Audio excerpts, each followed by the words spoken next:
I didn't go to Yemen to look for a story about Al-Qaeda. I kind of walked into that story.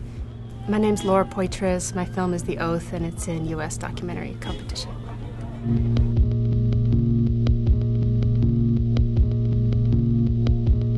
The story begins in a taxi cab, and we meet Abu Jandal, who was Osama bin Laden's bodyguard for 4 years. He was responsible for recruiting a number of men to Afghanistan and Al-Qaeda. And one of the men he recruited was Salim Hamdan, who was sent to Guantanamo and became the subject of a famous Supreme Court case, Hamdan versus Rumsfeld. And the story follows these two men.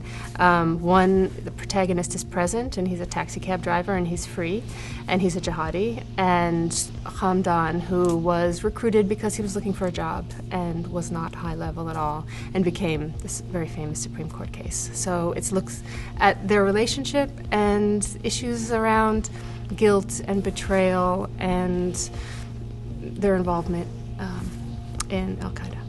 من هذا يا حبيبي؟ بابا سالم. بابا سالم. عمو سالم فينه؟ في كوبا. في كوبا؟ ايش قاعد يصير في كوبا؟ محبوس. من حبسه؟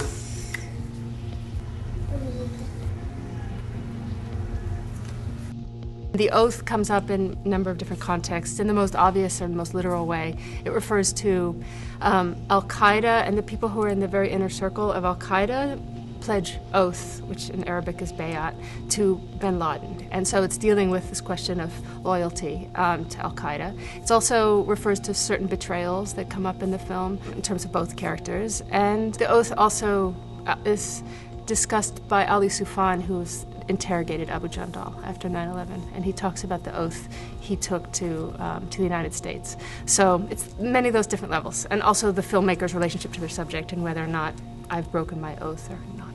So the film is really dealing with trauma, and it's dealing with the trauma of 9/11, it's dealing with the trauma of Guantanamo, and it's trying to understand it really through people's lives. So if you can understand the relationship of particularly Abu Jandal, to this organization, then maybe you can get a better understanding of actually how this fight, should be fought. I mean, so I think there's partly of that. I mean, so there are two edges. I mean, one is how do you understand Al-Qaeda, which I think the film helps us, and then also how do you come to terms with Guantanamo, which I personally feel as an American is something history is not going to look well upon.